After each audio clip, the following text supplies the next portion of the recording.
Oi. Oi. Olá, boa noite. Boa noite. Boa noite a todas e todos que estão aqui. Nós estamos já na nossa no nosso quarto encontro, né, desse segundo ciclo de webinars, que está sendo promovido numa parceria entre Gomes Martins, a Advocacia Empresarial, a GPS Empresarial e a psicóloga Melissa Coutinho. Como vocês sabem, a gente sempre dá um tempinho, né, até que o pessoal vença o trânsito que tem, né, nessa temporada, embora até, né, já esteja havendo aí a retomada em algumas cidades, e aqui em Salvador mesmo ela já iniciou uma outra fase, mas em outras cidades também temos fases diferentes e temos aquelas cidades também que ainda não, pelo menos não oficializaram, né, esse retorno das atividades. Mas, de todo modo, ainda tem muita gente trabalhando no esquema de home office, né, ou num sistema híbrido, né, com uma presença de trabalho em casa, mas indo ao escritório, indo à empresa quando eventualmente necessário. E esse é o momento até que a gente faz algumas checagens, né? Se vocês estão vendo bem a gente, se vocês estão ouvindo bem a gente, então seria interessante que aqueles que já estiverem por aqui pudessem dar esse retorno para a gente. Vocês estão ouvindo aí um som ao fundo, alguém aqui na vizinhança que bota Ave Maria todo dia às 18 horas, então não sou eu que deixei algo ligado, não. Mas, enfim, se vocês puderem dar um retorno, pessoal, para a gente, indicando se estão ouvindo bem, se a transmissão está chegando ok. Depois da minha queda de energia, fiquei meio traumatizada. Nós ouvimos você bem, Irena. Vamos ver o que é que o público fala. Né? Mas nós estamos te ouvindo bem e vendo também. Joia, muito bem, muito bem. O pessoal está comentando no chat. Já estamos com vários comentários aqui dizendo que está tudo ok. Bom, então, vamos dar início, né, aqui aos trabalhos do dia. Nesse dia, que é um dia, eu vou falar em causa própria, né, em que se celebra o Dia das Advogadas e dos Advogados, ou como a gente tem preferido mais modernamente falar, o Dia da Advocacia, porque é uma expressão livre do gênero, né, e que acomoda todo mundo muito bem, sem omissões, né, e esse é um dia também dos cursos jurídicos, enfim. Advogados são aqueles que falam né, eles falam por outras pessoas, pelos direitos delas, normalmente, mas hoje quem vai falar aqui não será uma advogada, será uma psicóloga, porque esse tem sido o tom, né, desses ciclos de webinar que a gente vem fazendo desde o primeiro, que é essa abordagem transdisciplinar. Né? Nós somos um grupo que inclui advogadas, que inclui administradoras de empresas e que inclui psicólogas. E a gente acredita que esse diálogo ele só pode ser muito produtivo, muito profícuo, e que todo mundo pode se beneficiar dessa troca aqui, que não se dá apenas entre pares, né, entre advogadas, ou apenas entre administradoras, ou apenas entre psicólogas. Quem vem acompanhando esse nosso segundo ciclo de webinars pode ter percebido que tem alguma coisa e que foi absolutamente involuntária. É importante fazer notar isso. Tem algo que alinhava os webinars de até então. Talvez o primeiro, que foi o da Luciana, tenha sido o que menos tenha tido essa marca, mas que é a importância da diferença, né? Quando Fátima trouxe a questão do planejamento, a importância da diversidade, né? A gente chegou a fazer comentários sobre essa questão aqui. Quando eu tratei do contrato social e da importância do debate, da importância do dissenso, né, que dissenso não é briga, dissenso não é desrespeito, tudo isso remete, né, a uma importância de se estar num ambiente plural, né, e de fazer o melhor dentro desse ambiente plural. Hoje, a nossa palestra online, né, o nosso webinar, ele recebeu o título auspicioso de Quem Sou Eu na Pandemia? Reconheça-se nos perfis de Jung. E, no final das contas, muitos podem estar se perguntando o porquê, né, do reconhecimento ou da importância desse reconhecimento dos perfis, segundo esse teórico muito importante da psicologia. Mas a gente volta aqui também a outra coisa que foi muito importante e foi falada também muito frequentemente aqui nos nossos webinars desse ciclo, a importância do autoconhecimento e do conhecimento do outro também, né? Porque nós estamos aqui num ambiente, trabalhamos com pessoas diferentes, que têm referenciais diferentes dos nossos, têm padrões mentais diferentes dos nossos, e a gente convive, né? E dessa relação sai um trabalho de equipe, né? Sai um resultado para um cliente, enfim. E é com muita satisfação que a gente tem na condução desse assunto a psicóloga Melissa Coutinho, nossa parceira na realização desses webinars, desde o primeiro ciclo.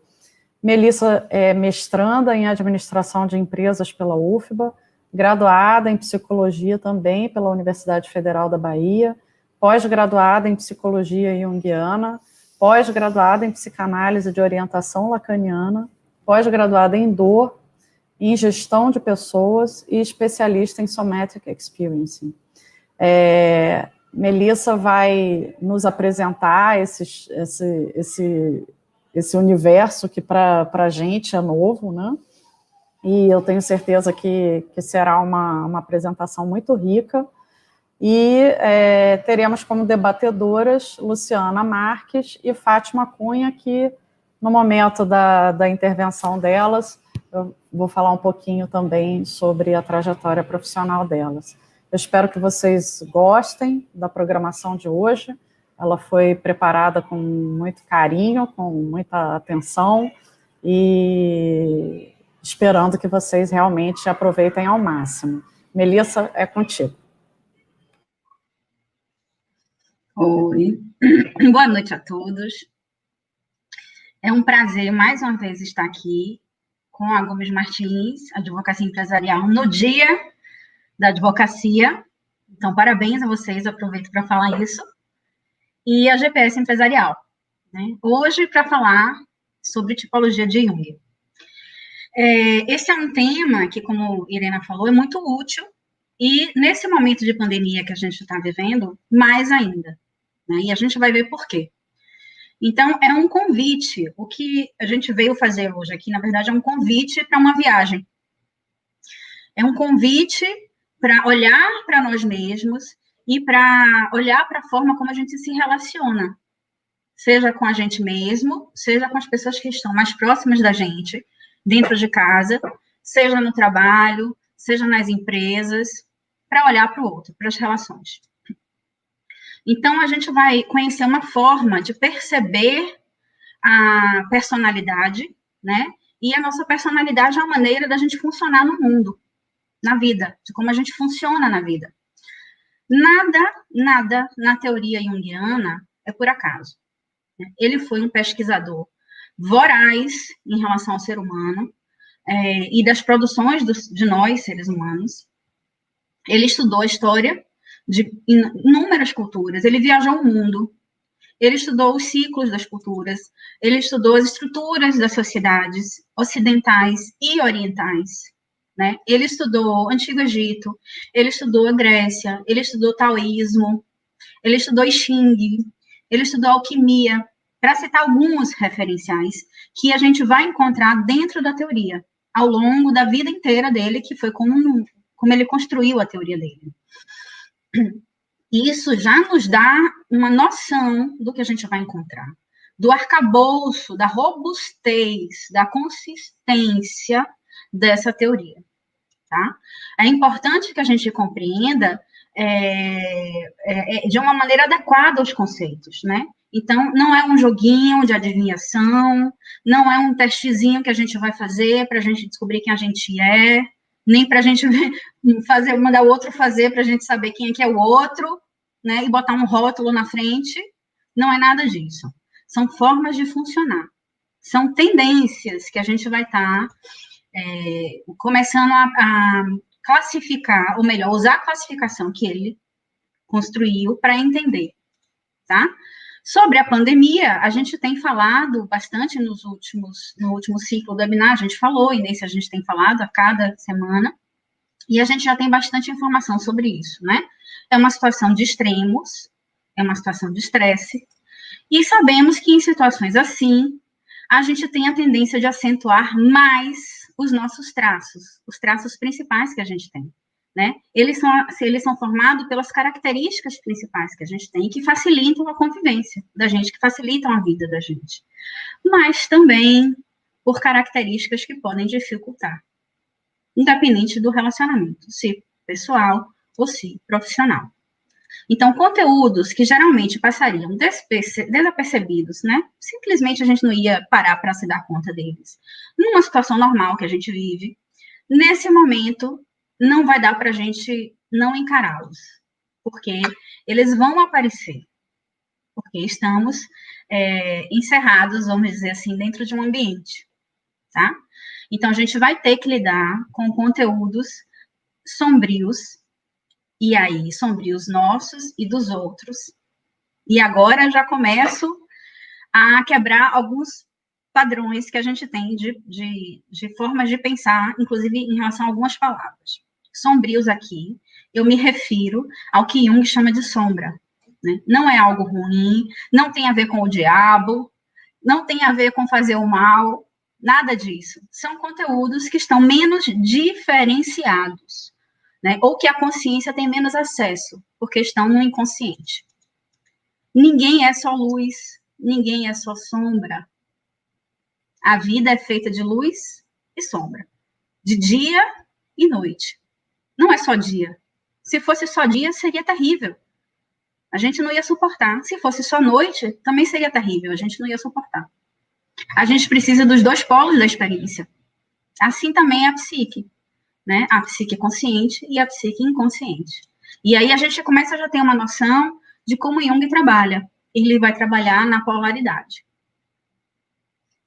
Eu vou botar aqui um slide simplificado para a gente entender um pouquinho isso, tá? Então, quando eu falo inconsciente e consciente, estou querendo dizer isso aqui, ó, só para a gente ter uma pequena ideia, tá? É meramente didático.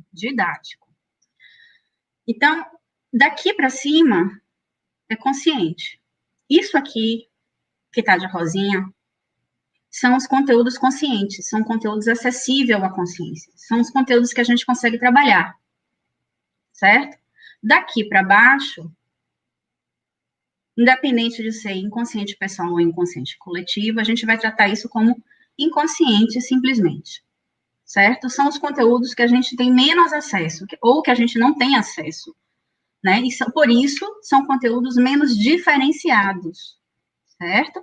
E isso, sim, o trabalho todo de Jung vai falar no sentido da gente caminhar como ser humano, em termos de evolução pessoal, que ele chama de processo de individuação, é a relação com esses conteúdos inconscientes, tá? Porque a gente é uma bolinha desse tamanho e a gente acha que sabe tudo.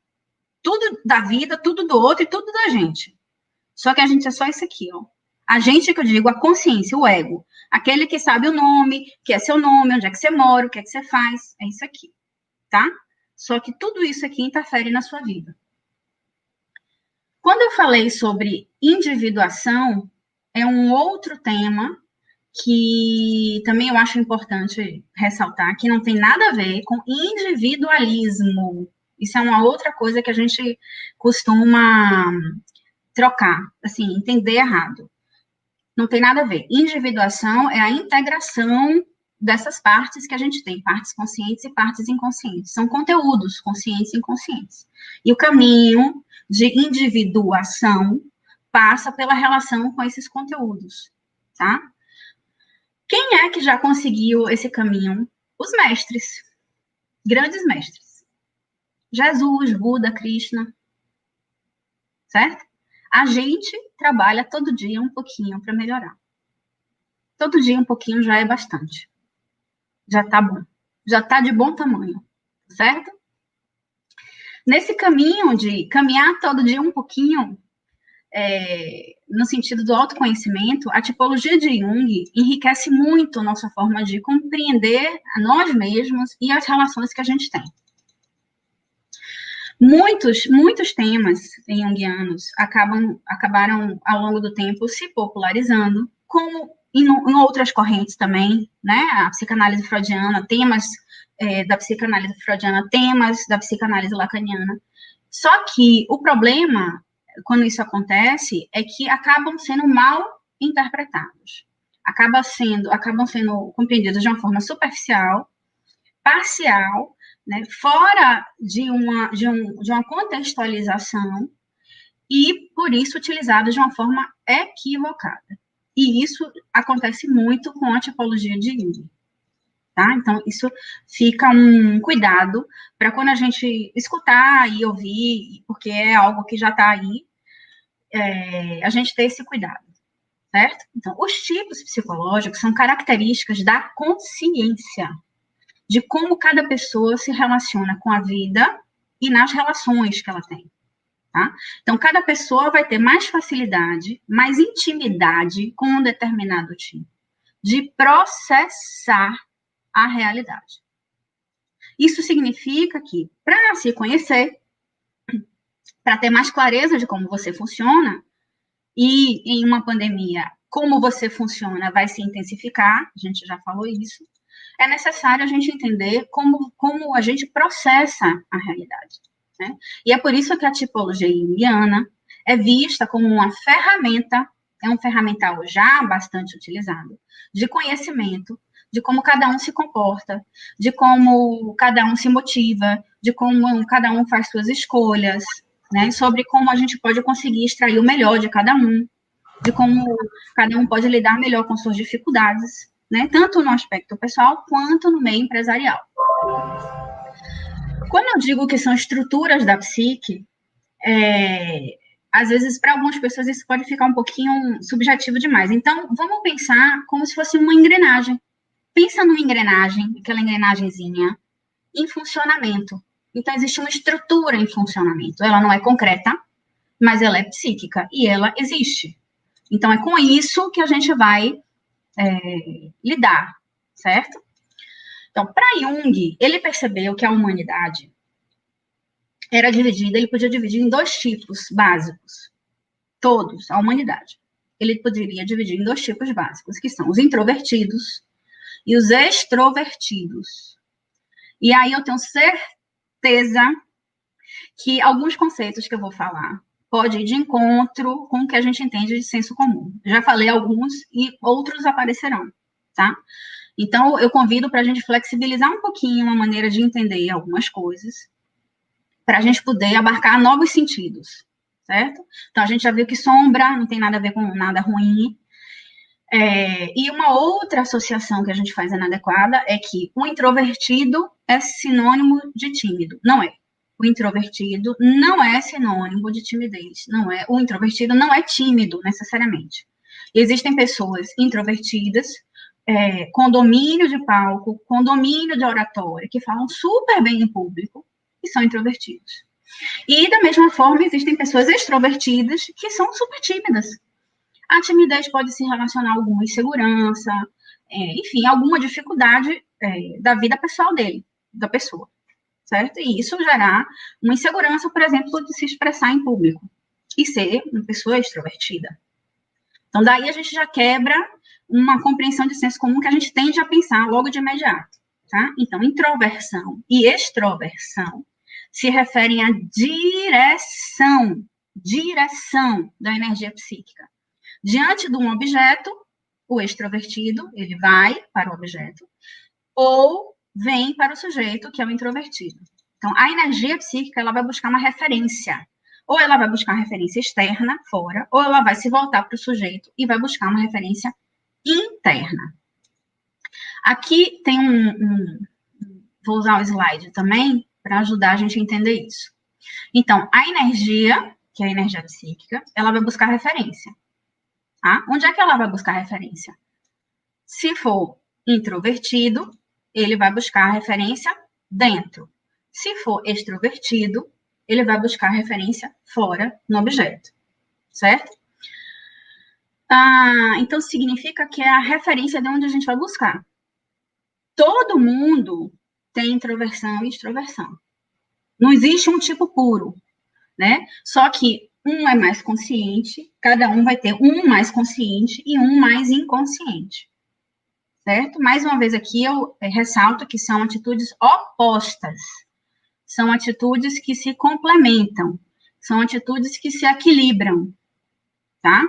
Então, a introversão, a gente vai ver agora, a introversão é uma atitude de se voltar para dentro na busca de referência, tá? Para o mundo interno, de orientar a energia psíquica para as tendências internas, uma forma particular de conceber a realidade, o que lhe acontece.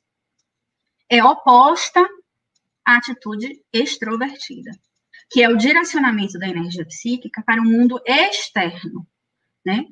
Lembre que Jung sempre vai trabalhar com pares, sempre, pares de oposto. Então, os extrovertidos vão buscar seu referencial fora, no mundo externo, nos objetos, fora. Tá? Por isso é que as pessoas extrovertidas, elas tendem a ser mais interessadas e influenciadas, por outro lado, pelo mundo externo. Então, apesar dessa polaridade, ressalto, não existe ninguém 100% introvertido ou 100% extrovertido, tá? As polaridades, sempre, essas e as outras que a gente vai ver, elas vão nos lembrar do equilíbrio, do caminho do meio, tá? A gente pode entender, pensar, refletir que as pessoas mais saudáveis são aquelas que trabalham para equilibrar as duas atitudes. Então, novamente, eu vou voltar aqui para o slide, e aí a gente vai ver, resumidamente, isso que eu acabei de falar. Então, os introvertidos, eles tendem a ir para dentro, para o mundo interno, certo? A relação com o objeto está fora, é indireta. Porque se ele vai trazer para dentro dele, é uma relação indireta. Então, ele introjeta e estabelece uma relação de forma subjetiva com aquele objeto. E ele tende a ser mais influenciado pelos fatores subjetivos. Claro, porque o referencial dele, de tendência, é dentro. É o contrário do extrovertido, que tende a ir mais para fora, para o mundo externo. E a relação que ele estabelece com o objeto é direta, porque ele vai para lá. Então, ele vai ser mais orientado, ele tende a ser mais influenciado pelo mundo externo, pelas pessoas, certo? Pelos fatores ambientais. Vou ficar aqui. Então, Melissa, me dá um exemplo para entender isso na prática, porque você já bagunçou meu negócio ali de timidez com já... Vamos lá. Uma das coisas que Jung reflete é que, inclusive, ele chega a dizer que a cultura oriental, para a gente ter um exemplo, né? A cultura oriental tenderia a ser mais uma cultura com traços introvertidos, do que a cultura ocidental, que tenderia a ter traços extrovertidos. Então, se a gente for pensar nesse aspecto, faz sentido. Se a gente for pensar nas características da cultura oriental, o que é que a gente pode pensar? Numa forma mais contemplativa, né, e mais para dentro. Isso se expressa nas práticas, yoga, tai chi, meditação, né, do oriental. Então, o referencial tende a ser interno, o oposto do nosso referencial ocidental, que tende a ser para ação, para fora, certo? Em termos pessoais, um exemplo que a gente pode pensar, vou pensando agora, se for, por exemplo, um empresário que acaba de lidar com uma situação que caiu no colo dele. Um empresário que é um tipo mais introvertido, imediatamente ele vai entrar e buscar um referencial interno, subjetivo, sobre aquilo que acabou de acontecer, buscando referenciais para resolver aquilo, por exemplo, tá? Já um empresário mais extrovertido, ele vai fazer o oposto. A coisa caiu no colo dele, ele vai imediatamente buscar referenciais externos.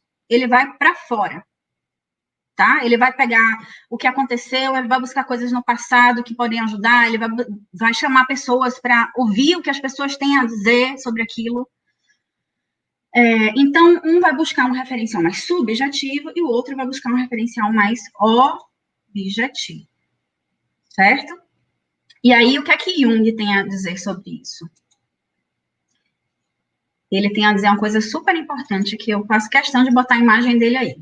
Não existe o introvertido puro ou o extrovertido puro. Todo homem, se esse homem existisse, ele estaria no manicômio. Ele é bem delicado, bem sutil.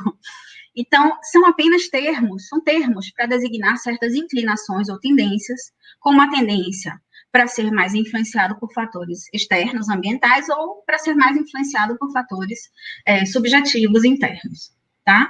Então, no caso, por exemplo, nesse caso que eu acabei de dar do empresário, não seria interessante que coexistissem as duas formas? Não seria mais rico? E já é uma provocação que eu começo a fazer, como é que a gente pode usar essa teoria na prática? Então, sim, vai haver uma tendência primeira, mas se a gente souber disso, a gente vai fazer a nossa tendência primeira e logo em seguida a gente vai complementar essa tendência. Então, se eu vou primeiro para a minha tendência para dentro, eu vou buscar meus referenciais e depois eu vou complementar com o que vem de fora. E inversamente. Também é verdadeiro, tá bom? Voltando aqui para o slide, vamos dar mais um passinho. Então, a gente já viu essa parte que tem a ver com a direção da energia psíquica. Só que não é só isso que a tipologia de Jung traz. Então, a gente vai dar mais um passo adiante. A gente vai ver dois pares de formas de funcionar. O primeiro par, a gente vai chamar de o par racional, que é formado pelo tipo pensamento e pelo tipo sentimento. Esse par racional vai falar para a gente sobre como processa o julgamento, certo? Então, a tipologia, vou tirar isso aqui só para a gente, daqui a pouco eu vou voltar para o slide. Existem 4 tipos, tá? Então, além dos 2 tipos básicos que a gente viu, que tem a ver com a direção, a gente vai ter que lidar com outros 4 tipos. Então, a nossa consciência, ela tem uma função judicativa. Ou seja, estar consciente significa julgar. E, novamente, a gente pode estar escutando essa palavra e entendendo ela de uma forma pejorativa. Então, vale a ressalva aqui. Não é nesse sentido pejorativo, é no sentido mais natural do termo. Né? Viver significa julgar. Você escolhe todo o tempo. Você escolhe estar aqui. Você vai julgar se você está com sede, se você não está, se você vai beber água, se você não vai. Desde os mais simples aos mais complexos julgamentos, tá? Então, estar consciente significa julgar. Então, os 4 tipos psicológicos que a gente vai ver agora são instrumentos que a consciência usa para fazer esse julgamento. Então, se a gente precisa julgar, estar consciente significa julgar, a gente precisa se instrumentalizar para poder fazer esse julgamento. Essas 4 funções são esses instrumentos. Então, ele vai trabalhar com dois pares de opostos. Novamente, os opostos vão estar presentes, tá? Então, o primeiro par, que é aquele que a gente já viu, é o primeiro par, chamado par racional. Ele vai usar a mente para fazer o julgamento diante dos objetos variados que a vida vai proporcionar do contato da vida, tá? Reparem, preste atenção, que esse primeiro par, que são os racionais, ele é formado pelo pensamento e pelo sentimento. O final da palavra faz uma relação com essa questão da mente, do pensamento, certo? Do racional e do irracional. Guarda essa informação aí. Então, vamos para o primeiro tipo. O primeiro tipo que a gente vai falar é o pensamento, tipo pensamento. Né? O tipo pensamento, ele vai julgar em termos de características da lógica linear. Ele vai ser um lógico, mas é aquela lógica linear, encadeada. Tá? Ele vai usar como critério discriminatório, que é o julgamento, aquilo que tem mais qualidade temporal. Ele vai na qualidade temporal, na lógica linear. Isso pode fazer com que uma das características deles, nas relações, seja parecerem frios. São pessoas que podem parecer pessoas frias, que não se importam com o outro, que não têm afeto pelo outro, tá? E aí a gente pode pensar, o que é o pensamento? O pensamento é uma atividade intelectual, né, que produz um encadeamento de ideias. Então, essa tipologia, pensamento, ela vai ter como característica marcante ser um pensador, né? E que vai pensar dentro de uma lógica linear. Para dar um exemplo do que a gente falou de extroversão e introversão com cada tipo, vamos pensar um tipo pensamento, que é esse que a gente acabou de falar, extrovertido, lembra que a gente vai para fora, para o objeto. Como é que seria? Ele teria pensamentos concretos, ele teria um pé no chão, né? Mas ele iria lidar bem com ideias abstratas, certo? Exemplos: engenheiros, contadores. Né? Essas profissões, elas talvez tenham mais facilidade de caminhar por essa forma de processamento, certo? Não é que todo pensamento vai ser isso. E não é que só quem vai ser engenheiro e contador vai ser pensamento. Não é isso. Isso é uma didática que a gente usa para ajudar a gente a entender esses conceitos que às vezes são muito abstratos, assim, para a gente entender de primeira. Então, ajuda a gente a entender. Profissões que teriam mais facilidade com esse tipo de processamento da realidade, tá bom? Um pensamento introvertido, para diferenciar, vai tender a confiar mais nas próprias ideias, nas suas interpretações dos fatos, tá certo? Exemplos: filósofos, inventores. Lembra que o introvertido vai buscar referencial dentro, né? Um exemplo de um tipo pensamento, vou botar aqui o slide, tá aqui na nossa frente, um exemplo do tipo pensamento. Lembram dele? Sherlock Holmes. É o típico tipo pensamento, né? Quem lembra dele sabe que ele tem uma característica que ele parece uma pessoa fria, mas ele é super lógico, né? E a frase dele básica, que ele sempre usa, né? O chavão dele é elementar, né? Tipo assim, pense de uma forma lógica linear, 1 mais 2, vai ligando os pontos que você vai chegar lá. É super fácil para ele pensar assim, porque ele processa a informação assim, né? Então, ele é lógico, ele é racional e ele é funcional. Tem que ter um sentido aquilo, porque se não tiver um sentido, não tem lógica. E se não tem lógica, não serve. Tá bom? Vamos seguir. O par do tipo pensamento, que a gente tinha visto lá atrás, é o tipo sentimento. Né? O tipo sentimento vai julgar de acordo com sua percepção analógica. Também vai pela lógica. Se lembra que é o par racional. Só que esse tipo ele vai por uma lógica circular e não linear, como o pensamento. Né? É uma lógica que vai estar ligada a uma tonalidade afetiva, a uma tonalidade emocional. e não a uma qualidade temporal lógica do afeto, certo? Ele vai tender a lidar com as coisas do ponto de vista que faz mais sentido afetivo para ele. E assim ele vai processar discriminatoriamente as coisas que acontecem com ele, certo? Então, é um processo que descreve a avaliação, sim, é uma avaliação, e é uma valoração, certo? Então, a função sentimento é uma função avaliativa também, e valorativa, porque ela busca entender o valor das coisas, e o referencial para isso é ele próprio, tá?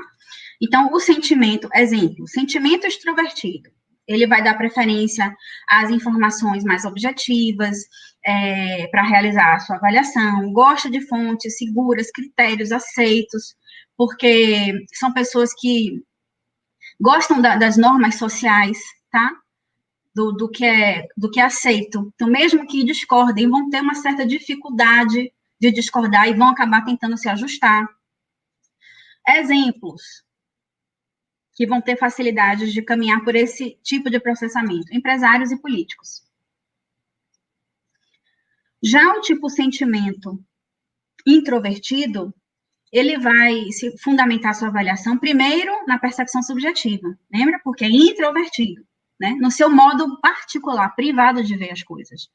E ele, sim, pode se sentir, por conta disso, meio desconfortável, por exemplo, em relação a algumas normas, e talvez ele tenha mais facilidade de expor, porque a referencial dele está dentro, né? Exemplos: um crítico de arte, por exemplo. Ele vai precisar ser impregnado por aquilo, né? E vai atribuir um valor àquilo.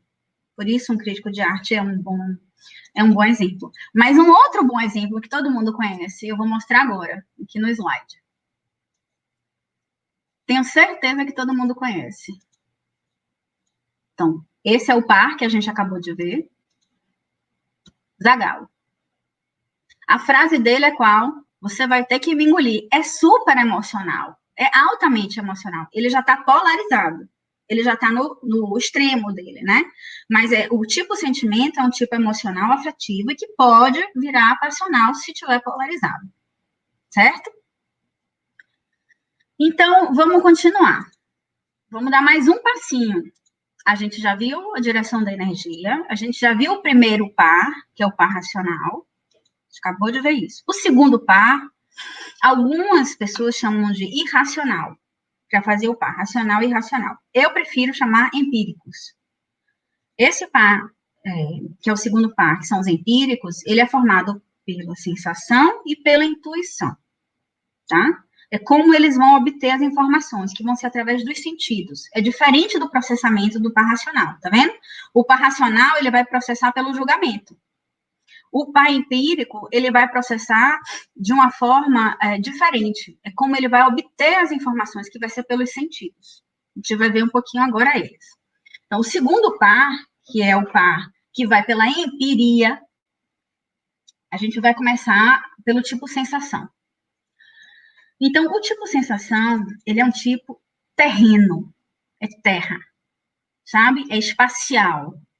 E é por isso que ele vai ter mais facilidade de classificar, de quantificar, de observar nas minúcias.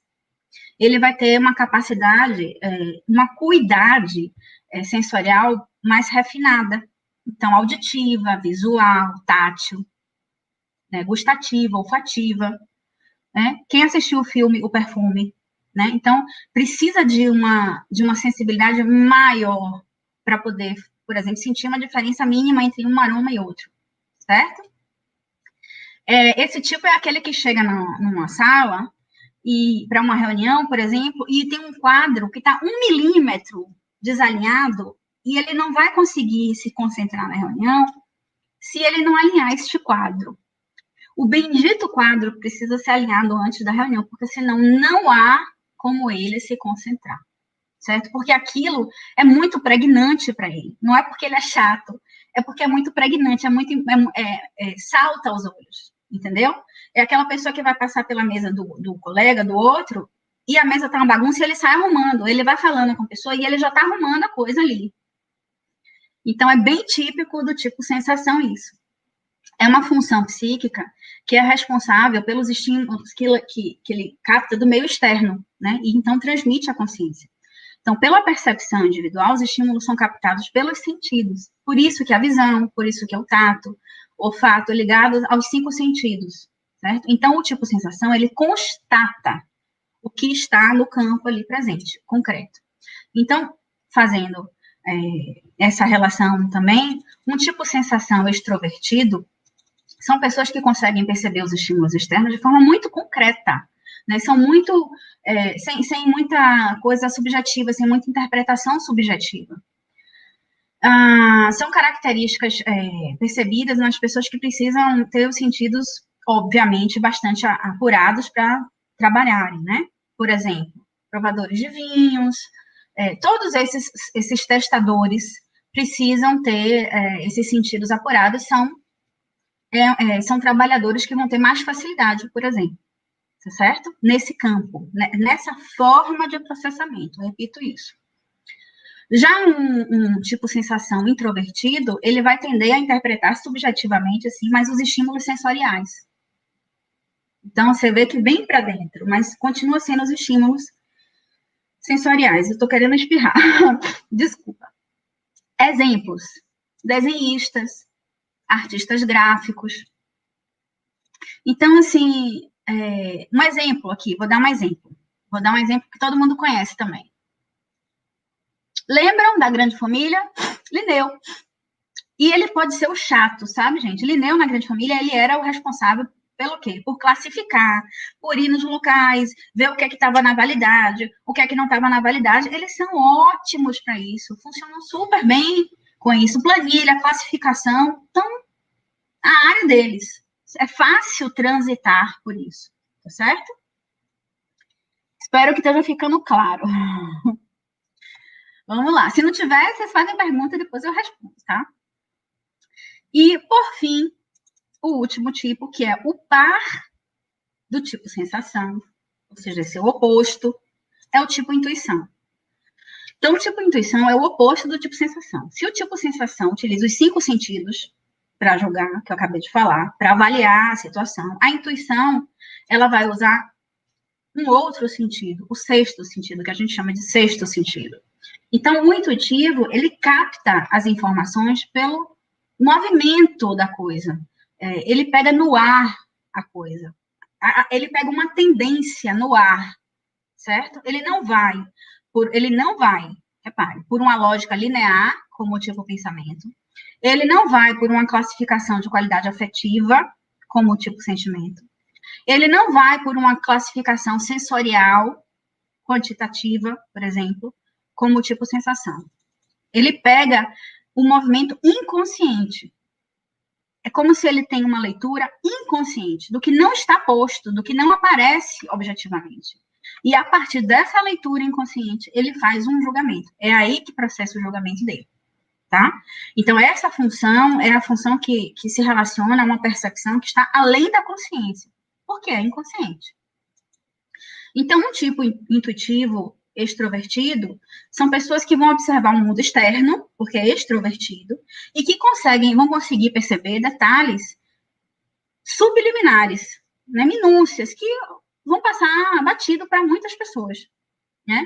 Por exemplo, pessoas que conseguem inventar coisas, resolver problemas, que já estão ali há muito tempo, e ninguém tinha percebido aquele pequeno detalhe, e ele, de repente, fez uma leitura que ninguém sabe por onde é que foi, e ele conseguiu uma solução.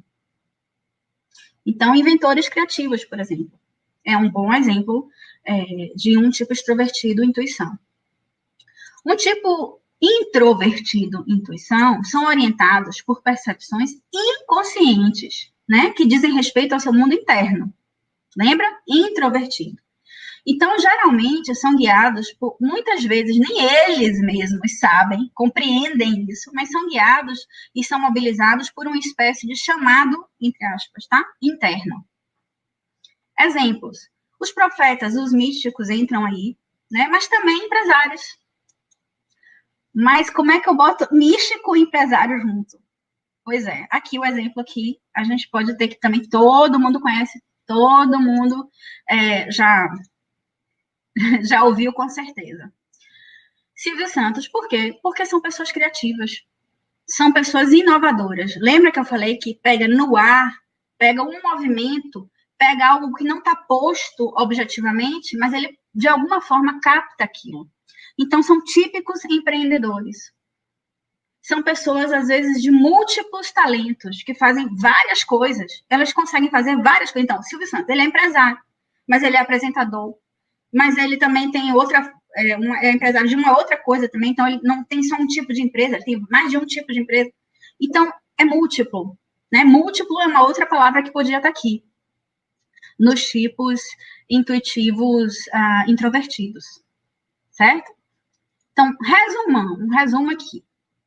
O que é que a gente viu dos tipos psicológicos? A gente viu que, primeiro, existe uma direção da energia psíquica, que pode ser para fora e para dentro, e existem 4 tipologias básicas, que são 2 pares. Um par racional, que é pensamento e sentimento, e um par empírico, que é sensação e intuição.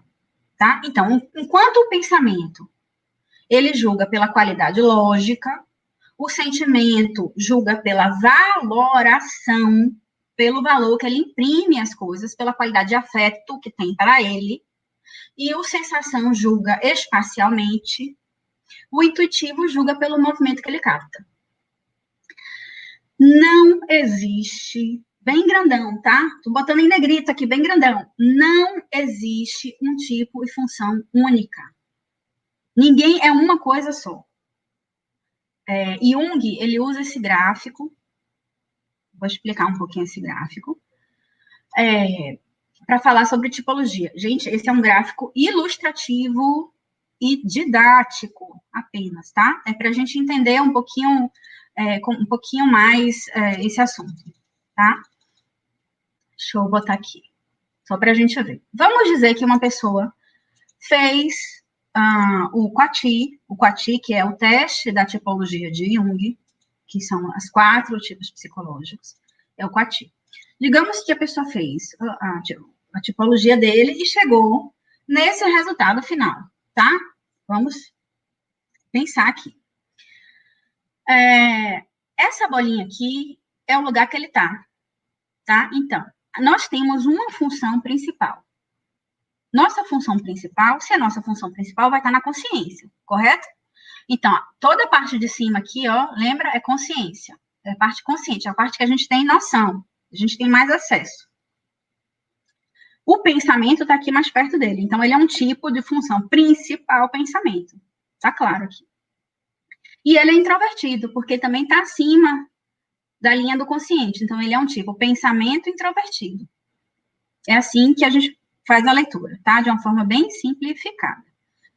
Com uma função auxiliar, a gente sempre tem uma função principal, sempre, todo mundo, a gente tem uma função principal e a gente tem uma função auxiliar. Nesse caso aqui, a função auxiliar é a intuição. Você lembra dos 2 pares? É aqui que a gente vai entender por que são 2 pares. Então, e também por que existem os opostos. Então, se ele aqui é pensamento, necessariamente, o oposto vai ser o quê? Sentimento. Então, a função mais primitiva, menos diferenciada dele vai ser a função sentimento. E aqui, ele é a função auxiliar intuição. Então, a função auxiliar secundária, que está também no inconsciente, vai ser sensação. Tá? Então, assim, algumas funções vão estar mais diferenciadas, outras vão estar menos diferenciadas, ou seja, mais sombrias, nesse caso aqui, certo? E a mais de todas é essa, é sempre o oposto da função principal. O que isso significa, Melissa? O que isso tem a ver comigo? Significa que isso aqui pode trazer problema. Porque tudo que está no inconsciente, que é indiferenciado, pode eclodir de uma forma ruim, explodindo, por exemplo. Tá? Eu vou tirar aqui um pouquinho para a gente poder falar um pouquinho sobre isso. Então, tudo que é inconsciente, está indiferenciado, pode aparecer de uma forma inadequada. Para que a gente precisa saber disso? Porque tem uma historinha que a gente conta que é assim, todo mundo tem um escorpião debaixo da cama, dentro de casa. Todo mundo. Algumas pessoas vão querer saber sobre isso Algumas pessoas vão querer saber que ele está ali e tomar as medidas necessárias, as providências necessárias para se proteger. Comprar um soro, botar na geladeira. Tentar sempre ver onde é que ele está dentro de casa. Na hora de sentar, botar o pé no chão, vai olhar. Então, isso são medidas protetivas. Quem não quer saber não vai mudar o fato dele estar ali. Então, vai eclodir de alguma forma aquela presença. Que presença, Melissa? Aquela presença daquela energia psíquica, aquela parte sua que está indiferenciada. É uma parte que está indiferenciada e que vai aparecer porque está viva, porque a energia psíquica está viva. E vai aparecer na vida, nas relações, nas situações, no cotidiano, no dia a dia, dentro de casa, no trabalho, na empresa. Certo? Então, à medida que as pessoas se trabalham, à medida que a gente se conhece, a gente vai convergindo para esse centro. Vou voltar aqui o slide para a gente entender. À medida que a gente vai se trabalhando, digamos que 10 anos atrás, você fez esse gráfico. E nesse gráfico, essa bolinha que está aqui hoje, estava aqui em cima. Certo? À medida que a gente vai trabalhando, o que é isso? O que é se trabalhando? Se trabalhando é se conhecendo, vendo qual é a nossa função principal, vendo quais são as nossas sombras, vendo quais são os nossos conteúdos inconscientes, e a gente vai trazendo à tona esses conteúdos inconscientes. A gente vai processando esses conteúdos inconscientes, a gente vai integrando esses conteúdos inconscientes, a gente vai se aproximando do meio, desse ponto central. Esse ponto central aqui seria o homem perfeito. Seria o homem não perfeito, a palavra é inadequada. O homem, é o que ele chama de homem circular. É o homem integral. Por que esse ponto? Porque aqui é a união de todas as 4 funções com os 2 tipos. Então, está tudo disponível para ele, para que ele use da melhor forma possível quando as situações aparecerem, tá? Que é o 1, que é o ponto central, que é o 1. Bom, vou tirar aqui de novo o slide. Já estou me encaminhando para um final, tá? Vou fazer agora só um arremate em relação à pandemia. Fazer um paralelo em relação à pandemia. O que a gente pode pensar disso tudo que a gente falou em relação à pandemia? Então, a gente já sabe que durante a pandemia, que é uma situação de estresse, que é uma situação disso tudo que a gente já falou, onde vão aparecer as nossas questões, né? As tendências que a gente tem, naturalmente, vão ficar mais pregnantes, vão ficar mais fortes. É natural, vai acontecer, está acontecendo. Eu tenho certeza que o que eu estou dizendo, todo mundo que está ouvindo sabe do que eu estou falando. Porque isso é vida, isso é vivo, isso não é um conteúdo. E isso é uma outra coisa interessante. Quando a gente estuda esse tipo de coisa, é um conteúdo vivo. Não é um conteúdo abstrato, morto, sem vida. É um conteúdo que ele é vivo. A gente está escutando e a gente, ao mesmo tempo, está processando isso. E a gente, ao mesmo tempo, está se lembrando da gente, de como a gente funciona. E, ao mesmo tempo, a gente está se lembrando do outro, como ele funciona. Então, é vivo, é dinâmico. Então, esses conteúdos, nesse momento de pandemia, de isolamento, esses conteúdos principais, ou seja, a sua função principal, ela vai ficar mais pregnante. Essas características, elas vão ficar mais fortes. Isso é um ponto importante que a gente precisa estar atento. Um outro ponto importante, as nossas funções inferiores, ou seja, a sombra, são tendências opostas, certo? Elas podem aparecer de uma forma não funcional. Ou seja, eclodir com brigas e com várias outras coisas. A gente vai ver um pouco isso, tá certo? Uma ressalva importante, que também a gente pode interpretar de uma forma um pouco equivocada, é que, por estar em isolamento social, uma pessoa extrovertida vai se tornar introvertida. Não vai. Não acontece isso. Quem é introvertido vai ficar introvertido, vai continuar introvertido. Quem é extrovertido vai continuar extrovertido. Então, quem é extrovertido vai continuar voltado aos objetos, ao mundo externo. E aí, o que é que pode acontecer? Aí, sim, é uma relação que a gente pode começar a pensar. ele pode começar a ficar, por exemplo, um pouco obsessivo dentro de casa, porque a relação é com o objeto externo, certo? Ele pode ficar um pouco obsessivo com TV, com o computador, com o celular, certo? Ele pode ser aquele chato, porque ele vai querer ficar ouvindo o que o outro que está ali do lado tem a dizer, o que, sabe? Ele vai pedir a interação, o fora, tá? Por outro lado, o introvertido também suas questões, né? Então, o introvertido vai ter que, por exemplo, cuidar para ele não tender a ficar, vamos dizer assim, com um traço um pouco deprimido, porque entra demais, por exemplo. Então, é aí que a gente vai poder usar a tipologia para começar a pensar na gente neste momento, tá? Então, se uma pessoa tem dificuldade em lidar com o mundo interior, ela vai tender naturalmente a buscar o externo, que é o conhecido, que é a própria tipologia. Por isso que eu estou dizendo, não vai mudar. Ele vai buscar a própria tipologia, que é mais confortável, principalmente em situações de desconforto. É verdade que talvez os extrovertidos tenham uma tendência a ter mais dificuldade de lidar com o confinamento, tá? Mas não é uma verdade absoluta. Não vamos pegar isso e botar como um carimbo, ok? Porque, na verdade, está todo mundo vivendo uma situação fora da zona de conforto. Todo mundo está tendo que lidar com seus desconfortos, com suas questões. Então, o que a gente precisa fazer é, primeiro, ter uma noção da nossa função principal. Isso é bem legal, porque a gente vai ter uma noção de como a gente processa, funciona automaticamente. Isso ajuda, a gente pode usar isso a nosso favor, certo? E ter uma noção de qual é a nossa função inferior, ou seja, o oposto dessa. Lembra? Os pares. Por quê? Porque a gente vai ter uma noção mais clara das nossas dificuldades, tá? Então, o introvertido, ele vai ter que lidar com a extroversão, e o extrovertido, ele vai ter que lidar com a introversão. O que acontece, aí sim é uma coisa que é interessante, o que acontece é que o confinamento, ele propicia esse retorno da energia, porque ele propicia essa relação com o dentro, com a intimidade de cada um.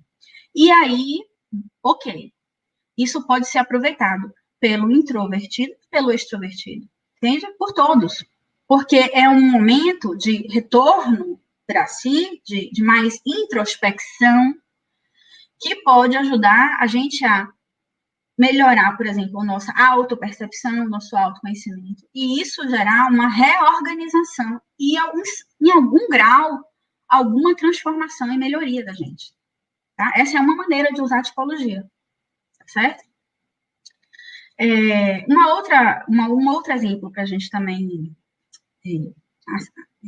solidificar, vamos dizer assim, esse conhecimento é, se a gente pensar na nossa sociedade, né, a gente pode dizer, a grosso modo, que existe uma certa primazia da extroversão.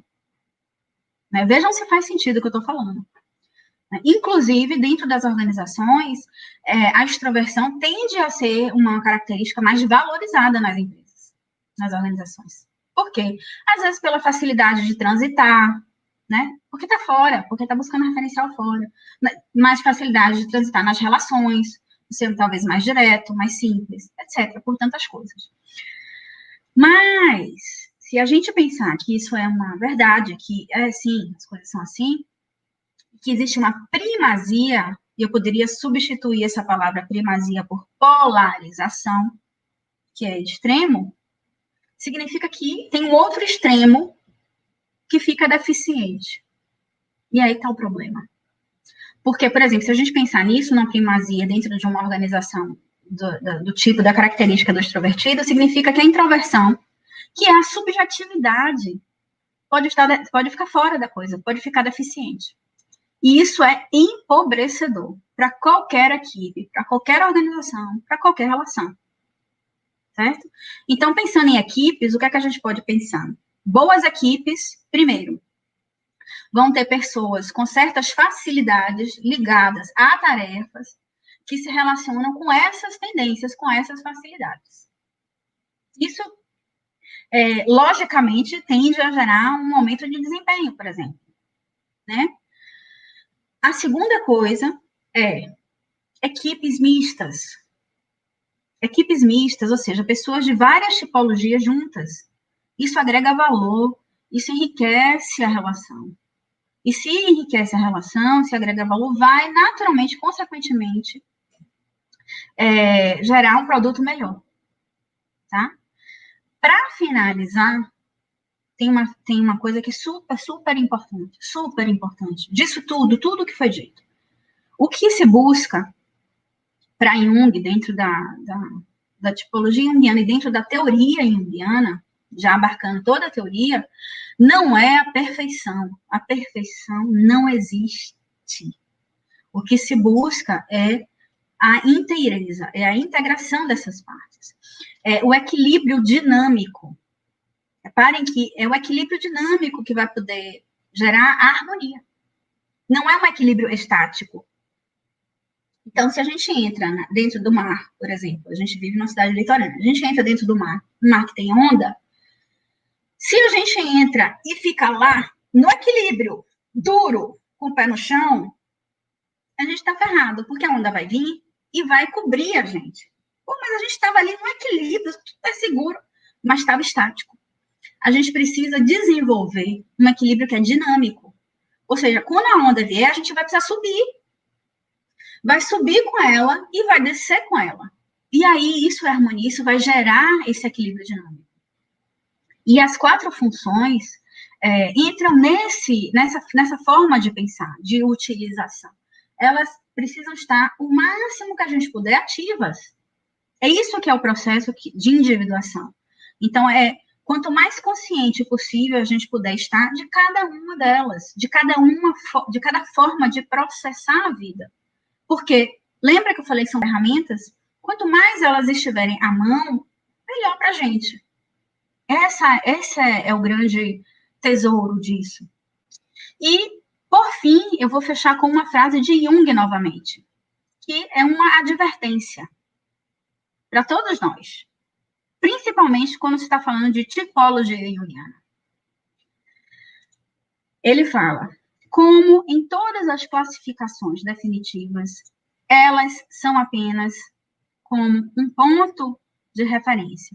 Todo o meu plano tipológico é apenas uma espécie de orientação. Voltando aqui para mim, não é uma etiqueta, nem nossa e nem do outro. Por favor, não vamos usar isso para classificar o outro. Essa é uma ferramenta de autoconhecimento. Esse é o tesouro dessa ferramenta. Tá? E a gente, obviamente, pode usar ela de diversas formas, em diversos contextos. Mas vamos manter essa delicadeza no uso dessa ferramenta.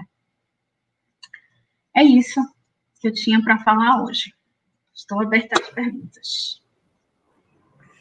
Muitíssimo obrigada, Melissa.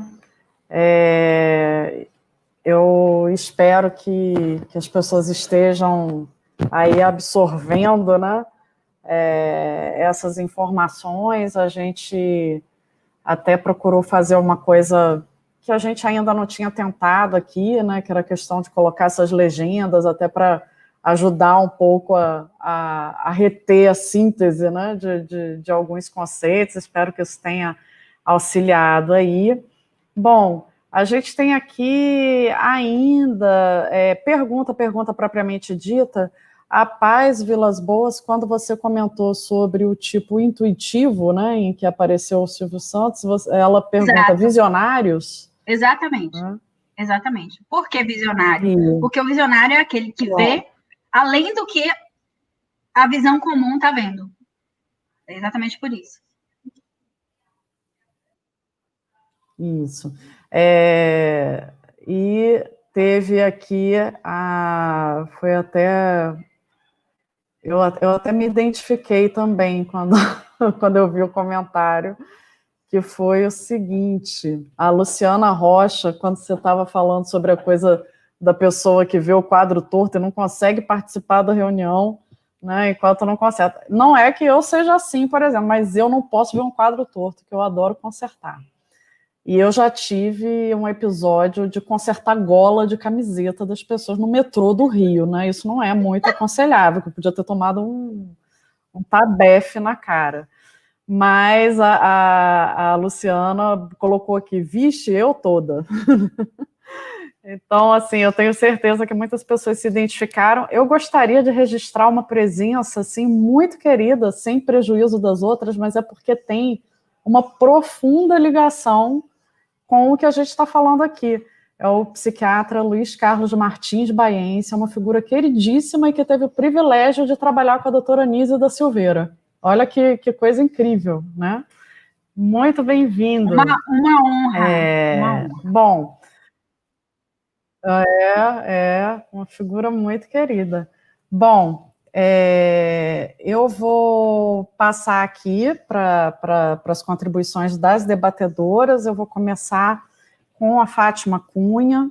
Ela é sócia da GPS empresarial, consultora de empresas, graduada em administração de empresas pela Unifac, sócia fundadora da GPS, especialista em qualidade e gestão hospitalar pela Universidade Federal da Bahia, tem MBA em gestão de saúde pela Fundação Getúlio Vargas, consultora em gestão e desenvolvimento humano, com atividades de mentoria e coach executivo, facilitadora em constelações organizacionais e liderança sistêmica. Fátima Cunha, a palavra e as contribuições estão com você. Bom, boa noite a todos, formalmente, e dizer que realmente é se deleitar em um tema como esse. E a ressalva que eu gostaria de fazer é que bom que as empresas, dentro de uma concepção que a gente acredita, que é humanista, está cada vez mais se voltando para conhecer, entender e aplicar esses conceitos que a Melissa trouxe. E eu comecei aqui, Melissa, fazendo uma reflexão e, ao mesmo tempo, um questionamento, à medida que você falava, qual, de fato, a aplicabilidade disso num ambiente empresarial? Como é que isso se aplica? E aí, isso, obviamente, me remete a um instrumento e a uma ferramenta útil às lideranças. Então, eu queria que você pudesse falar um pouco sobre isso. E cheguei a uma conclusão que pode contrariar a lei matemática. É provar que a diferença soma, não subtrai, muitas vezes, não é? Então, a gente entender que as diferenças, quando a gente trata de olhar para esses perfis de forma complementar, a gente pode somar e não necessariamente subtrair.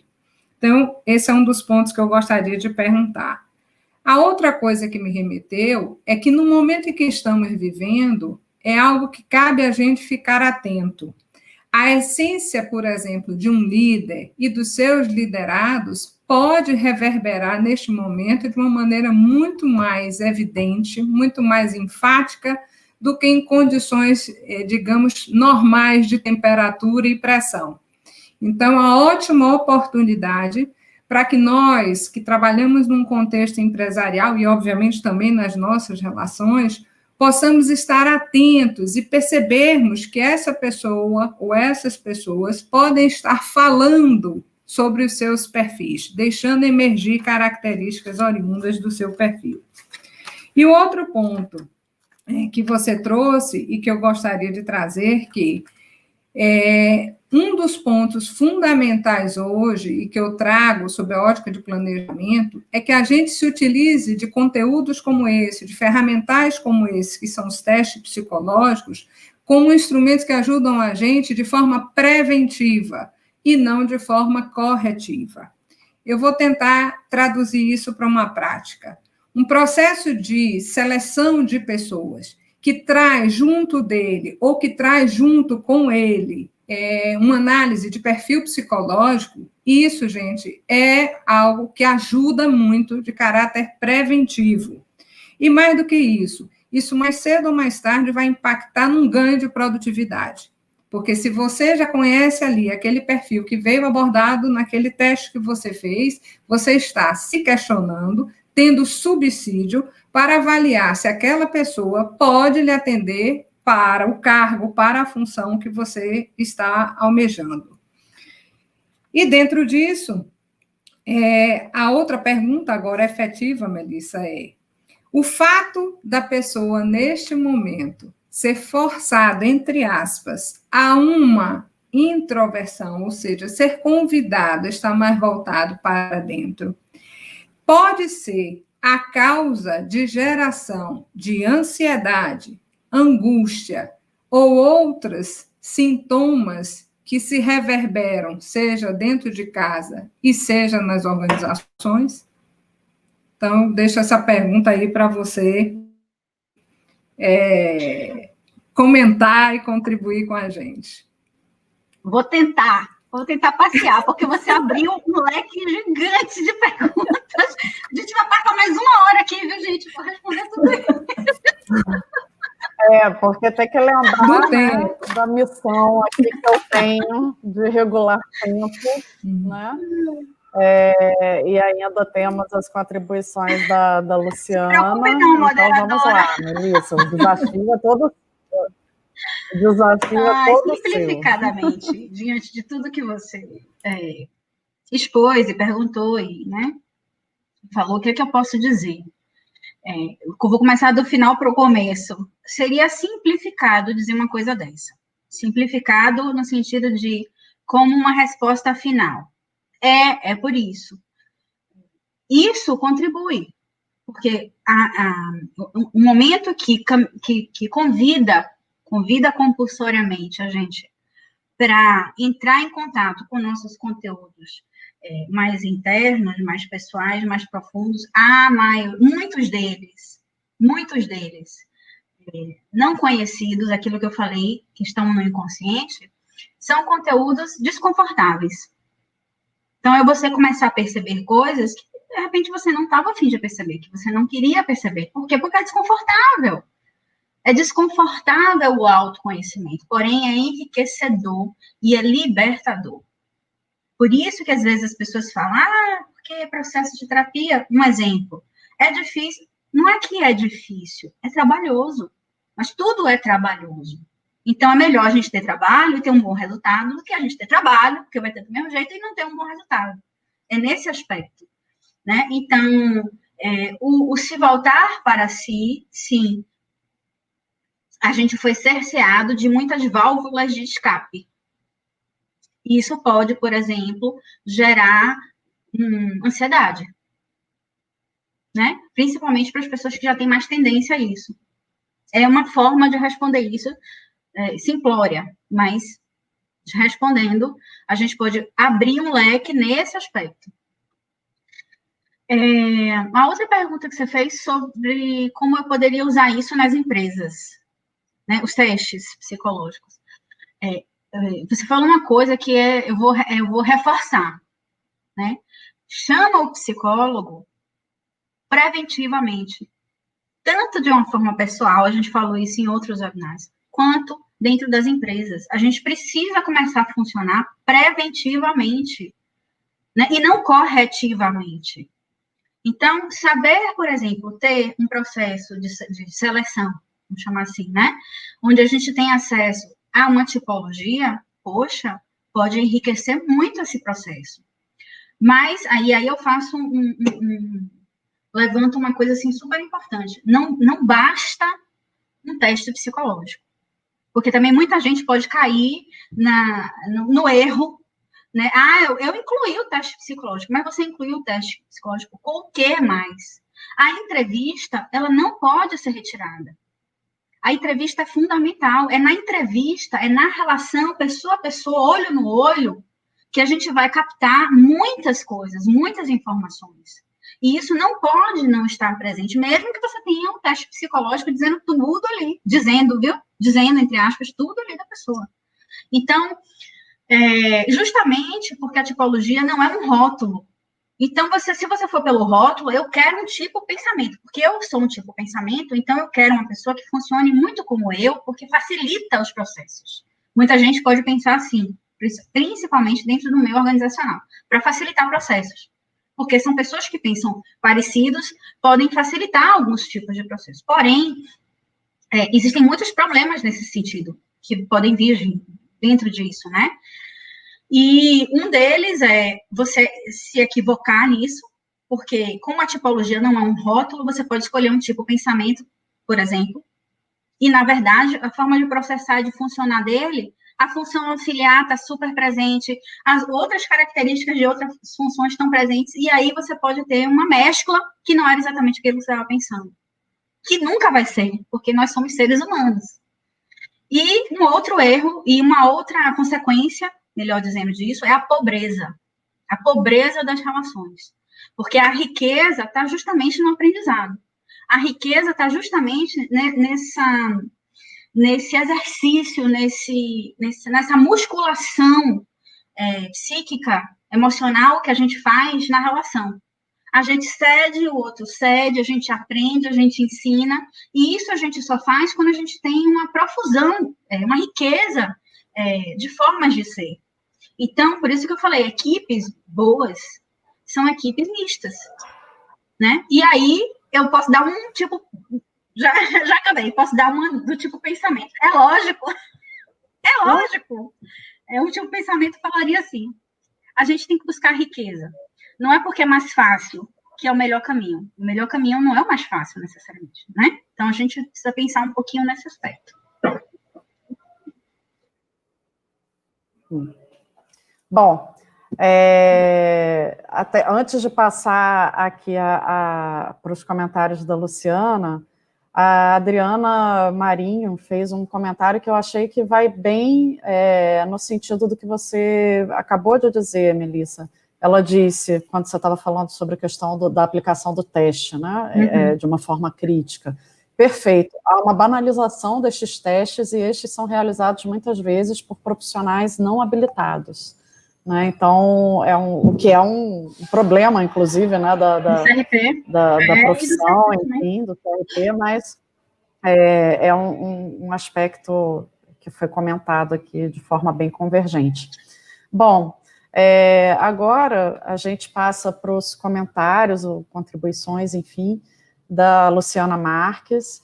Luciana é consultora de Direito Trabalhista em Gomes Martins, Advocacia Empresarial, formada em Direito pela UFBA, Universidade Federal da Bahia, em 96, pós-graduada em Direito Empresarial pela Fundação Faculdade de Direito da Federal da Bahia.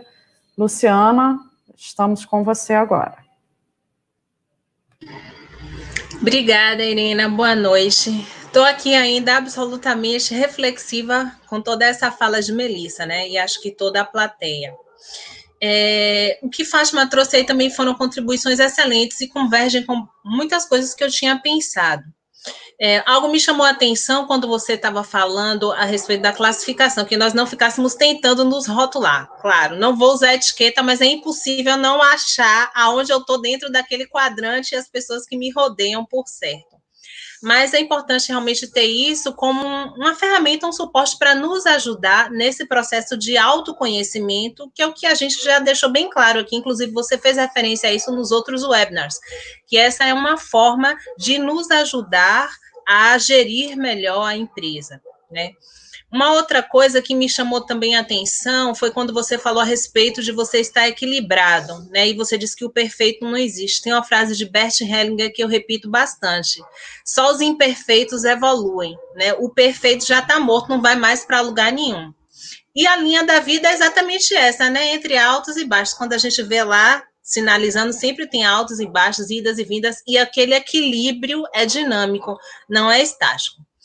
A diversidade é algo que vai enriquecer e que vai contribuir.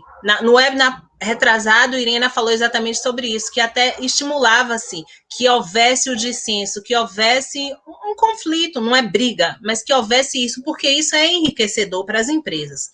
Então, sendo assim, é verdade que o gestor terá algo mais rico, mais produtivo, melhor, um resultado potencialmente melhor se ele tiver diversos perfis. Então, aquele quadrante que você mostrou aqui como ilustração, me remeteu a uma conversa que eu tive com um amigo na semana passada, que ele falava exatamente, eu perguntava para ele como é que um maestro faz para poder comandar tantos naipes, tantos tipos de músico, tanta coisa, cada um com uma pauta diferente. Ele falou, ele consegue Um maestro bem preparado tem habilidade para ler todas essas pautas. Mas todos os músicos tocam a mesma música seguindo um compasso. Então, ele vai digitar, geralmente são 4 compassos, então ele vai para baixo, para cima, para um lado, para o outro. Então, esse desenho, para mim, foi exatamente o quadrante que você fez. Então, nós, como maestros, estaremos sempre rondando aquilo ali, né? O introvertido, o extrovertido e os 4 auxiliares que você fez referência. Me pareceu que é isso. O gestor, enquanto maestro de tudo isso aí, ele vai ter que não apenas fazer essa harmonia, né, desses 4 quadrantes que você falou, mas de todas as pessoas que serão os músicos daquela organização. Então, eu pensei, eu, enquanto advogada, prestando consultoria para um cliente que vai ser o gestor de toda essa orquestra e que precisa administrar todos esses perfis psicológicos, ele precisa ser responsável pela segurança do ambiente de trabalho. Mas o que isso tem a ver? Sim, ele é importante, porque você precisa dar segurança psicológica, sim. Porque se, por exemplo, você tem um perfil de uma pessoa que ela é absolutamente extrovertida e ela fica o tempo todo buscando verter referências externas como você fez, e uma outra pessoa que não tem condição de lidar com isso, e nesse momento em que a gente está vivendo, esses perfis são exacerbados, pode ser que surja um conflito muito difícil de se administrar nesse momento, porque as pessoas estão tendo isso de forma exacerbada, como você salientou.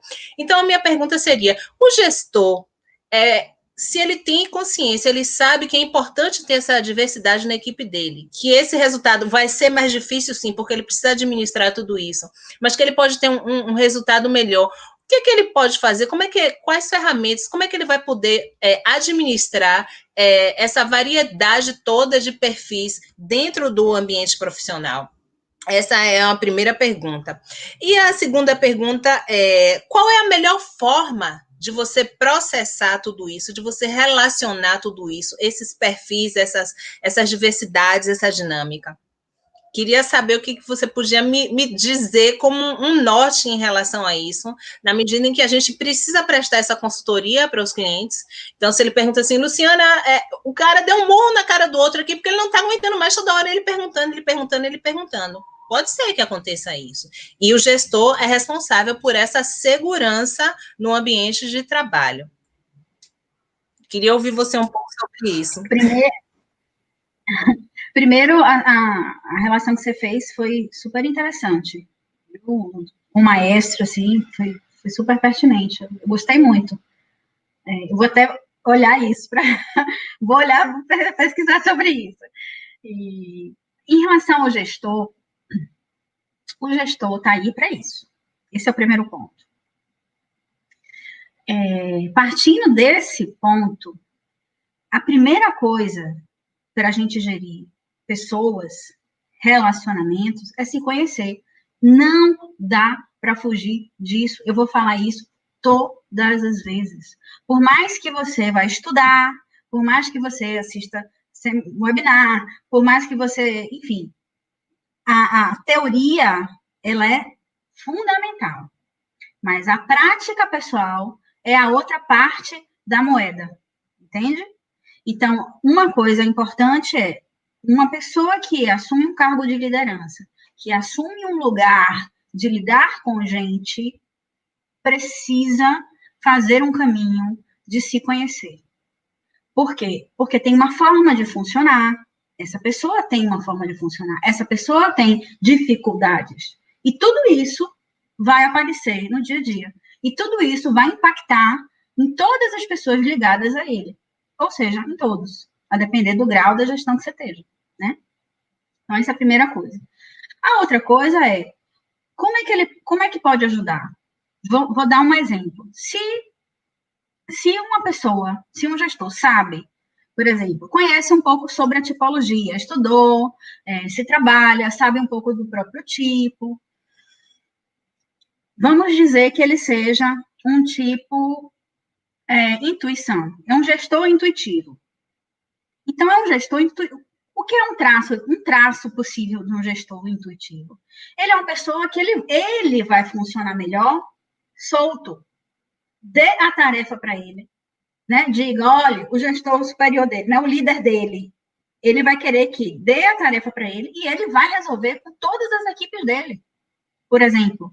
Mas ele está livre para circular da forma mais adequada que ele vai criando, por exemplo. Se ele tiver um liderado que é sensação, o tipo de sensação, ele vai solicitar, ele vai demandar exatamente o que você acabou de falar. Ele vai demandar o acompanhamento. Mas está certo, mas eu fiz isso. E ele vai querer todo dia confirmar se o que ele está fazendo está direitinho. Então, pode gerar uma grande dificuldade. Então, ele saber disso vai dar a chave para ele para, por exemplo, evitar conflitos desse tipo. Então, se ele já sabe disso, ele vai botar lá, em todo dia, que ele vai fazer o acompanhamento com aquela pessoa que precisa de acompanhamento. E, ao mesmo tempo, vai começar a preparar, a educar aquela pessoa, a começar a ficar um pouquinho mais livre, mas na medida que a pessoa puder. Então, é uma coisa que vai ser construída, mas ela só vai poder ser construída se ele tiver informação disso. Se ele souber disso, se ele souber como ele funciona, se ele perceber mais ou menos como o outro funciona, para poder fazer esse ajuste. E não é um teste que vai dar isso. É isso que eu quero salientar. O teste, ele vai ser uma ferramenta super, super útil se nas mãos de pessoas que tenham o preparo pessoal para isso, para fazer essa utilização. E aí o ganho é enorme. É nesse aspecto. É isso. Joia. Foi super claro isso para mim. Agora, eu tenho só mais uma pergunta. Você falou, mostrou aqueles gráficos lá que foram super interessantes, e você falou a respeito de introvertido e extrovertido. Isso foi surpresa, né? Revelador. Eu acho que um monte de gente não sabia que tímido não era sinônimo de introvertido, mas, gente, não esqueçam, viu? Timidez não é sinônimo de introversão. Então, quando você pontuou aquilo que você disse que é a questão de ser introvertido ou extrovertido, é para onde o sujeito direciona a energia, onde ele vai buscar referências, isso está super claro. Na medida em que ele é introvertido, ele vai buscar referências internas, né, dentro lá dele, ele não busca algo lá fora, ele vai validar com algo que ele já tenha lá dentro. Então, na medida em que ele olha para dentro, pelo que eu já ouvi falar de autoconhecimento, é você olhar para dentro, é você buscar, você se conhecer. Então, a pessoa que é introvertida, ela tem mais possibilidades de ter autoconhecimento, de ter autoconhecimento, e se não for verdade isso, quem é extrovertido, o gestor que é extrovertido, como é que ele vai fazer para buscar esse autoconhecimento, já que o autoconhecimento é o que ele vai precisar para poder lidar com todos esses perfis psicológicos? Super pertinente sua pergunta. Muito esclarecedora, vai ser super importante. O processo de autoconhecimento passa por integrar as partes inconscientes, menos trabalhadas. Num tipo introvertido, vai ser a extroversão. Num tipo extrovertido, vai ser a introversão. Então, todos, num processo de autoconhecimento, vão sair, não tem jeito, do seu lugarzinho confortável, mesmo que seja um tipo introvertido. Então, talvez, por exemplo, dentro de um processo terapêutico, um tipo introvertido já entre, usando esse exemplo que você falou, talvez um tipo introvertido tenha um pouco mais de facilidade de começar um processo. Talvez não. Porque ele vai buscar a referência dele, ele não quer falar para o cara que está lá fora. Ele já tem a referência dele lá dentro, talvez dificulte o processo. Entende? Então, essa relação não é uma relação direta. No processo de autoconhecimento, a gente vai precisar se transformar. E cada um vai se transformar do ponto em que está. Ficou claro? Deu para... Super claro, é mexer aquela bolinha ali, pretinha, que você mostrou, e tentar chegando no homem redondo. Isso. Aos pouquinhos. Eu queria complementar um aspecto que eu acho muito importante, é que lembrar que o líder, né, ou seja ele em que contexto ele esteja, ele é responsável pelo desenvolvimento e formação de pessoas. Então, o conhecer isso é algo também extremamente importante num processo de desenvolvimento e formação de pessoas. seja numa perspectiva direta, o relacionamento líder-liderado, seja na organização como um todo.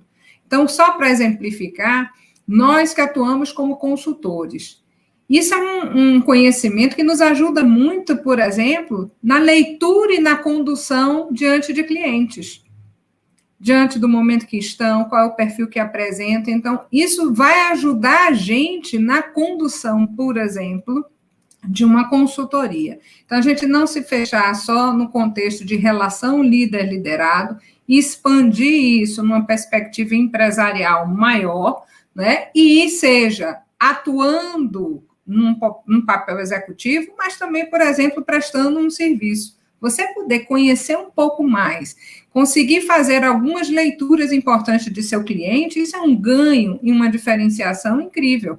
Ajuda muito num processo de produção, né, de prestação de serviço. Então, eu queria fazer esse adendo que eu acho que é importante. Bom, com isso, a gente está aqui se dirigindo para o fechamento do webinar de hoje. Eu vou fazer uma síntese aqui. Primeiro, eu agradeço aos que se manifestaram aqui pelo Dia da Advocacia, né? A gente agradece. A Adriana Marinho também, além de ter gostado da analogia aí com a atividade do maestro, ela diz aqui o seguinte: daí a importância da escuta ativa e do olhar diferenciado da liderança, como sinalizou Fátima, né? Então foi um comentário aí em convergência, né? Ao comentário que Fátima havia feito na provocação dela. Muitos elogios, viu, Melissa? O Jackson Magalhães achou a palestra muito interessante. A Ana Cristina Andrade também, excelente palestra. A Melissa conseguiu tornar simples a complexidade do pensamento de Jung. No mesmo sentido, a Luzia de Castro Marques, excelente exposição, assunto deveras complexo. Enfim, muitos elogios aqui. Eu espero que realmente todos fiquem com isso, né? Guardem isso e elaborem esse conteúdo, busquem o suporte que considerarem necessário também a partir disso aqui. Eu acho que o autoconhecimento é a grande missão da vida, né, da gente, no final das contas, porque nós somos deveras complexos, né? E eu acho que vem aquela coisa de estamos próximos demais e, ao mesmo tempo, não temos a distância, né, necessária, mas, enfim, é uma missão, e uma missão a gente não deve negar, né? Eu gostaria de, antes de me despedir e de franquear aqui a palavra para as debatedoras e para palestrantes também, para que elas possam se despedir, deixar aqui o nosso convite para o nosso último webinar desse segundo ciclo. Esse próximo webinar, do dia 18 de agosto, sempre uma terça-feira, às 18 horas, ele ganhou o nome de Labirinto Tributário, buscando alternativas para encontrar saídas, em que a expositora será a Marta Gomes. Eu me despeço por aqui. Agradeço a presença, os comentários, as perguntas de todas e de todos que aqui tiveram. Aguardamos vocês na próxima semana, que é o nosso último webinar do ciclo. Muito obrigada, boa noite, fiquem bem. Dou meu boa noite, agradecendo mais uma vez a oportunidade. E, quem sabe, né, retomando, dizendo o seguinte: o conhecimento tem ponto de partida, mas não tem ponto de chegada.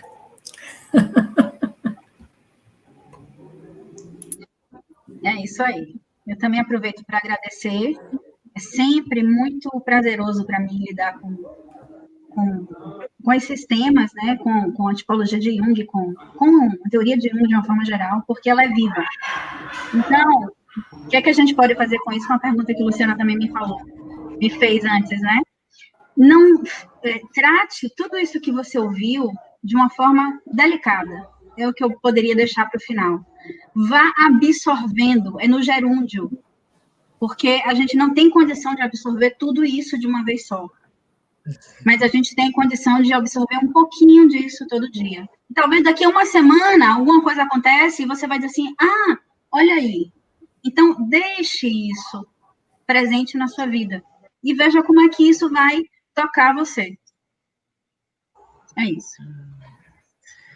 Eu quero deixar o meu boa noite, agradecer a todas as pessoas que estiveram aqui acompanhando. Vi muitas pessoas queridas e conhecidas aqui. É uma alegria hoje, no Dia da Advocacia, poder estar com vocês nesse momento, né? Para a gente realmente é uma celebração. Então, reitero o convite de Irena na próxima terça-feira para que vocês estejam aqui. Obrigada a todos pelos comentários carinhosos, pelas felicitações de Dia do Advogado e uma boa noite para todos.